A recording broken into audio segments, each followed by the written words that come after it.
পরিচিত। তার মানে বুঝছেন রকি ভাবে কাজ করে। খালেদ মোশাররফকে যেই শেরে বাংলা নগরে সেনাবাহিনীর যেই মিল বেড়াকে খুন করা হয়, গুলি করা হয়, সেটা ছিল রক্ষী বাহিনীর প্রধান কার্যালয়। ওইটা যখন রক্ষী বাহিনী যখন আর্মিতে আত্মীকৃত হয়ে যায় তখন এটা আর্মি স্টেশন হয়ে যায়, কিন্তু ওইখানেই রক্ষী বাহিনীর সাবেক প্রধান কার্যালয়ে খালেদ মোশাররফকে খুন করা হয়। তাহলে তাকে কে খুন করছে? রাস্তা সাফা করলো ইন্ডিয়া, কাটা দিয়ে কাটা তুললো। মেজর হাফিজ ভারতীয় অপারেটিভদের সাথে একসাথে মিলিটারি কু করছেন। উনি নিজে স্বীকার করছেন এই কুয়ের প্রধান মানুষ তিনি ছিলেন। মেজর হাফিজের সাথে ভারতের সম্পর্কটা বুঝতে পারছেন? এখানেই শেষ না, আরো আছে। যে মেজর হাফিজ 2024-এ হাসিনা পলানোর পরে প্রকাশ্যে আমার নাম নিয়ে কইছিলেন যে আমার এই উপদেশটা যেন বানানো হয়, আরো অনেকের নাম বলছিলেন আর কি। তো ওইখানে যে উনি যাদের নাম বলছিলেন বোঝা যায় যে তাদের সম্পর্কে ওনার উচ্চ ধারণা আছে। ওনাকে ধন্যবাদ। তো শুনেন আগে কি বলছিলেন। যেমন ডাক্তার পিনাকি ভট্টাচার্য, যেমন প্রফেসর সলিমুল্লাহ খান, সাংবাদিক কনক সরওয়ার, আরও দেশে বিদেশে অনেক দেশপ্রেমিক, মোহাম্মদ ইলিয়াস, সাংবাদিক ইলিয়াস, তারা জনগণকে সংগঠিত করেছে।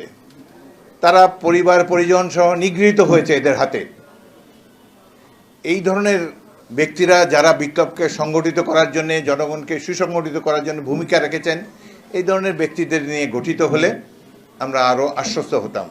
শুনেছেন, আল্লাহ বাঁচাইছে, প্রফেসর ইউনূসের উপদেষ্টারা নাই হয়ে গেছেন, দেখছেন না জনপরিষদ থেকে।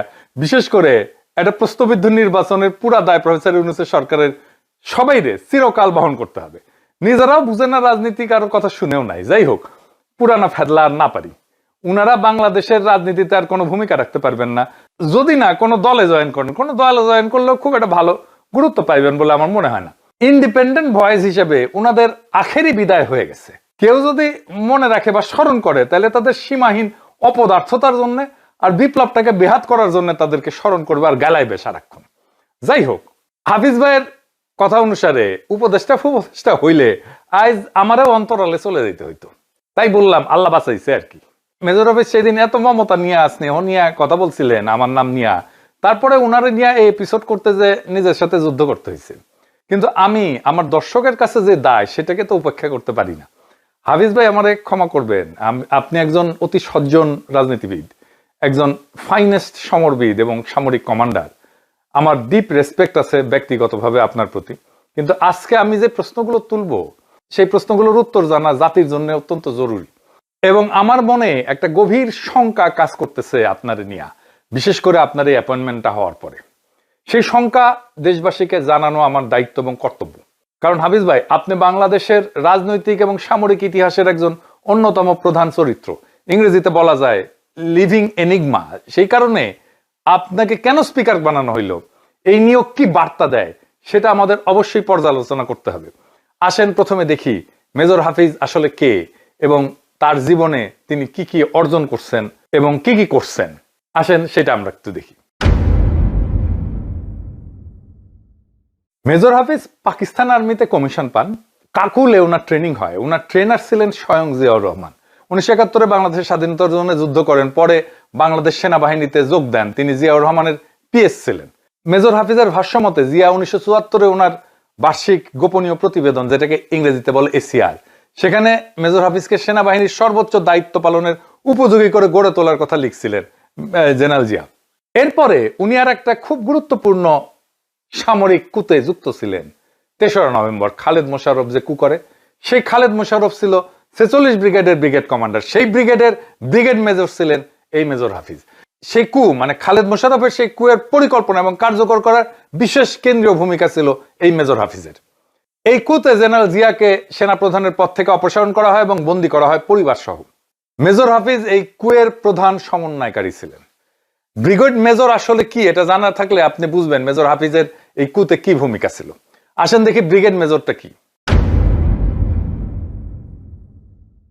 ব্রিগেড মেজর আসলে ব্রিগেড কমান্ডারের ডানহাত টাইপের স্টাফ অফিসার। তিনি নিজে ইউনিট কমান্ড করেন না, সেটা ঠিক, কিন্তু পুরা ব্রিগেডের কাজ চলার পেছনের মূল সমন্বয়কারী হইতেছে ব্রিগেড মেজর।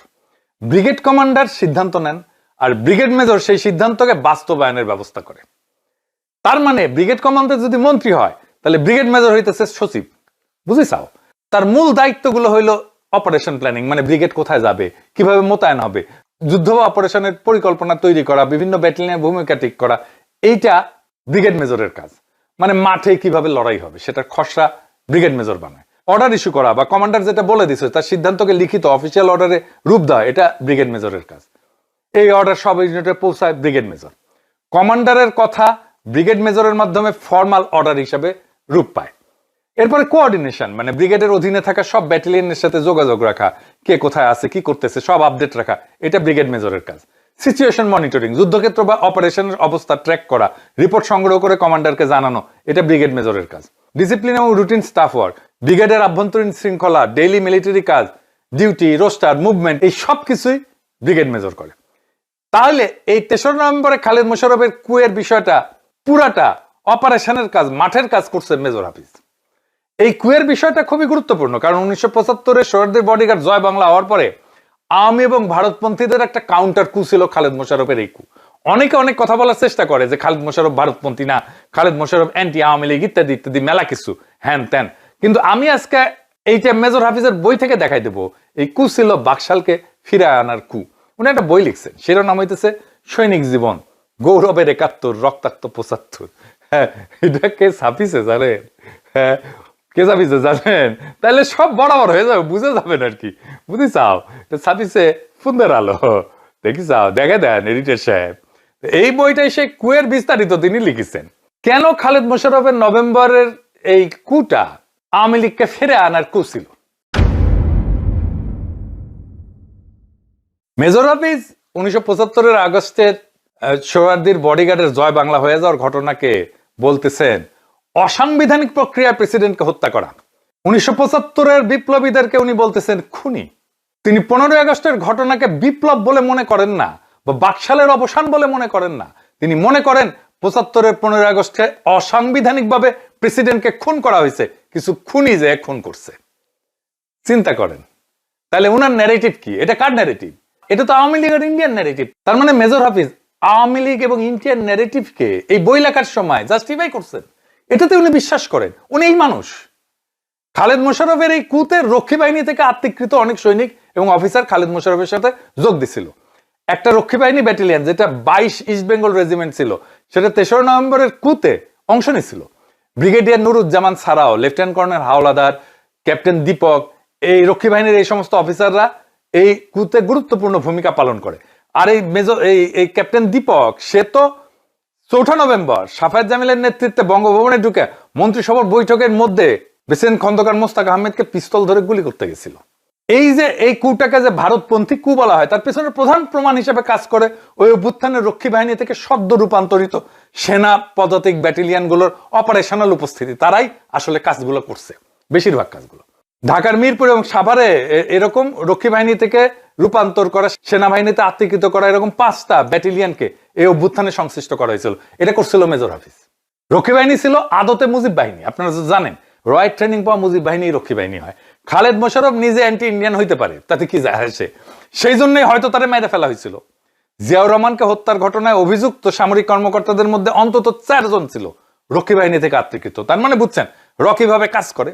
খালেদ মোশাররফকে যেই শেরেবাংলা নগরে সেনাবাহিনীর যে মিলবেড়াকে খুন করা হয়, গুলি করা হয়, সেটা ছিল রক্ষী বাহিনীর প্রধান কার্যালয়।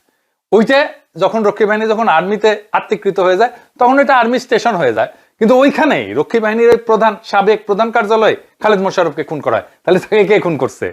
রাস্তা সাফা করলো ইন্ডিয়া, কাটা দিয়ে কাটা তুললো। মেজর হাফিজ ভারতীয় অপারেটিভদের সাথে একসাথে মিলিটারি কু করছেন। উনি নিজে স্বীকার করছেন এই কুয়ের প্রধান মানুষ তিনি ছিলেন। তো ইন্ডিয়ান অপারেটিভদের সাথে কু করলেন কি জন্য? ইন্ডিয়ান অপারেটিভদের সাথে মেজর হাফিজের সম্পর্ক এটাই শেষ না, প্রথমবার না, শেষও না, আমরা একে একে দেখব। তার মানে ৩রা নভেম্বরের কুতে, খালেদ মোশাররফের কুতে অপারেশনাল দায়িত্ব ছিল, মেজরিটি দায়িত্ব ছিল ইন্ডিয়ান অপারেটিভদের, রক্ষী বাহিনী থেকে আসা সেনাবাহিনীতে আত্মীকৃত অফিসারদের এবং সৈনিকদের। উনার এই বইতে প্রচুর কন্ট্রাডিকশন, উনি নিজেকে বাঁচায় লেখার চেষ্টা করছেন, কিন্তু কন্ট্রাডিকশন গুলো লুকাইতে পারেনি। আমি এরকম একটা কন্ট্রাডিকশন ধরে দিতেছি, আসেন এখনই বলতেছি। মেজর হাফিজ বলতেছেন যে ৩রা নভেম্বরের কু হয়েছিল সামরিক বাহিনীতে চেইন অফ কমান্ড প্রতিষ্ঠার জন্য। দেখেন, এটাই কিন্তু ওদের ন্যারেটিভ, খালেদ মোশাররফের ন্যারেটিভ এইটাই।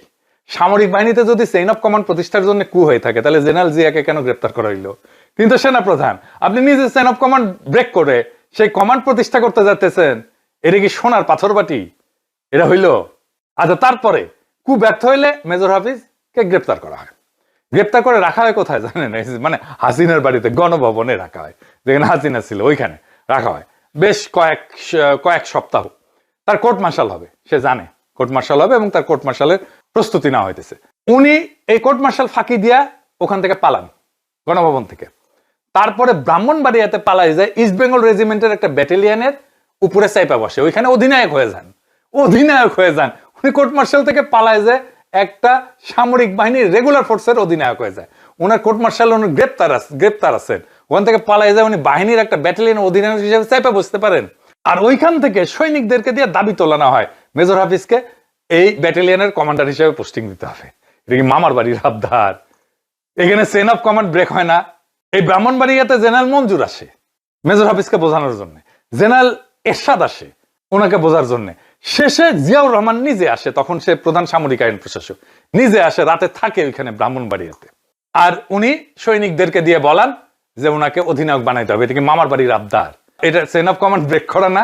আপনি এটা কু করবেন, তারপরে কুয়ে কোর্ট মার্শাল থেকে পালায় আসবেন, আপনি একটা ব্যাটালিয়নে যে আশ্রয় নেবেন, তার লিডার হবেন, আপনি তো ওয়ারলর্ডের মতো কাজ করছেন। যাই হোক, ফাইনালি ওনাকে জিয়াউর রহমান যেহেতু স্নেহ করতেন, ওনার পিএ ছিলেন, তাই ওনাকে বাহিনী থেকে অবসরে পাঠায় দেন। এরপরে উনি কি করেন? ব্যবসা বাণিজ্য করেন। জিয়াউর রহমান নিজেই ওনাকে ব্যবসা দেন, এটা উনি নিজেই লিখছেন, এটা ওনার বই বলা আছে। তারপরে উনি কি করেন? তারপরে উনি জাতীয় পার্টিতে জয়েন করেন। উনার এই বইয়ে কোথাও লেখা নাই উনি জাতীয় পার্টিতে জয়েন করছিলেন। পার্টিতে জয়েন করে এমপি হয়েছিলেন, ঘুণাক্ষরে উনি লেখেননি। কেন লুকাইছেন? কেন বলেননি উনি জাতীয় পার্টিতে জয়েন করছেন? আমরা সবাই জানি জাতীয় পার্টি কি, এরশাদ কি। আমরা জানি যে বাংলাদেশে যে কয়েকটা রাজনৈতিক দল ভারতীয় স্বার্থ দেখে, তার মধ্যে 1 নম্বর আওয়ামী লীগ, 2 নম্বর জাতীয় পার্টি। মেজর হাফিজের সাথে ভারতের সম্পর্কটা বুঝতে পারছেন? এখানেই শেষ না, আরো আছে। এইবার আসেন 111 কেন হইল, কে করলো? আমরা সবাই জানি 111 এর কারিগর ছিল ইন্ডিয়া।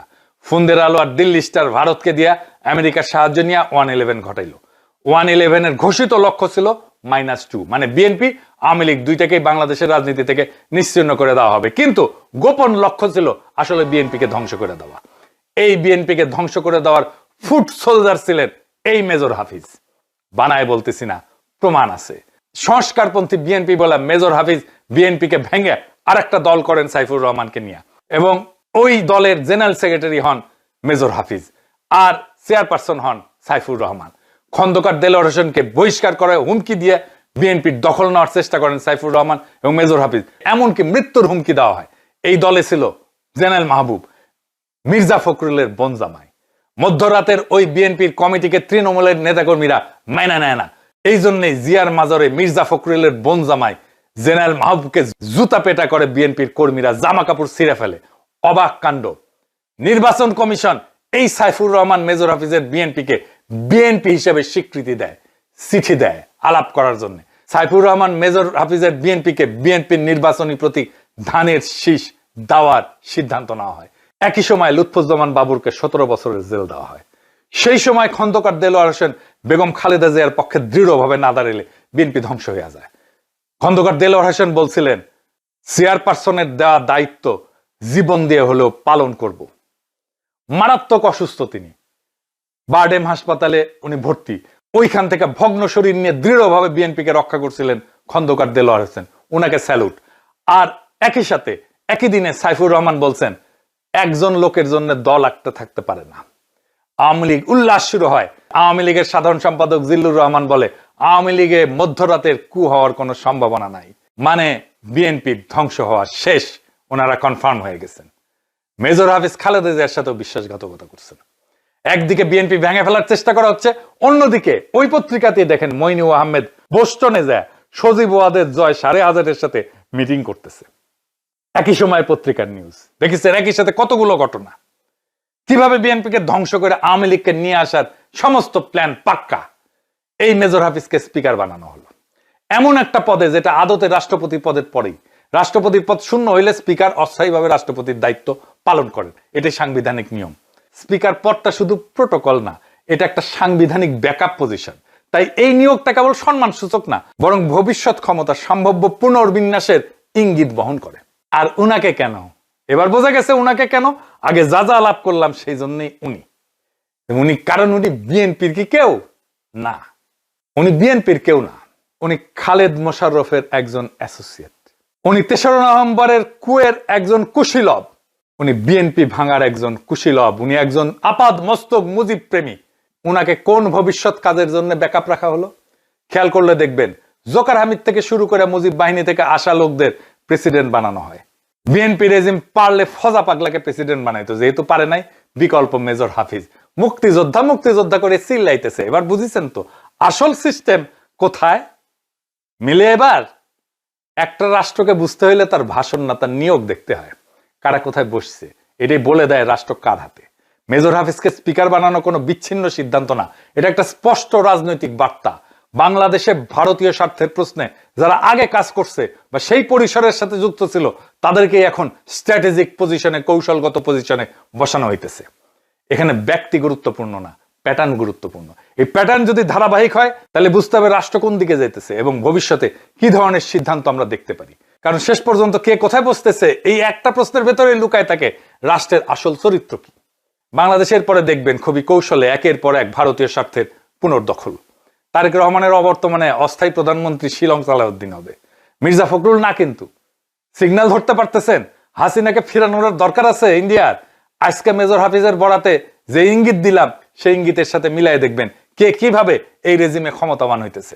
সামনে আর এক লড়াই ছাড়া বাংলাদেশ আবার আগের সেই দাসত্ব বরণ করবে। আমরা তরুণ বয়সে সলিল চৌধুরীর একটা গান শুনতাম, ও আলোর পথযাত্রী এ যে রাত্রি এখানে থেমো না, পথ চলা থামায়েন না ভাই বোনেরা, রাত এখনো পোহায়নি, অমানিসা কাটেনি, অমানিসা আরো গভীর ভাবে জেকে বসতেছে। এই লড়াইয়ে বিজয়ের জন্য লাগবে ইস্পাত দৃঢ় ঐক্য। সবাই সেই লড়াইয়ের কাফেলায় দাঁড়ান, বাংলাদেশকে আবার আজাদির মোহনায় নিয়ে যেতে হবে। ইনকিলাব জিন্দাবাদ।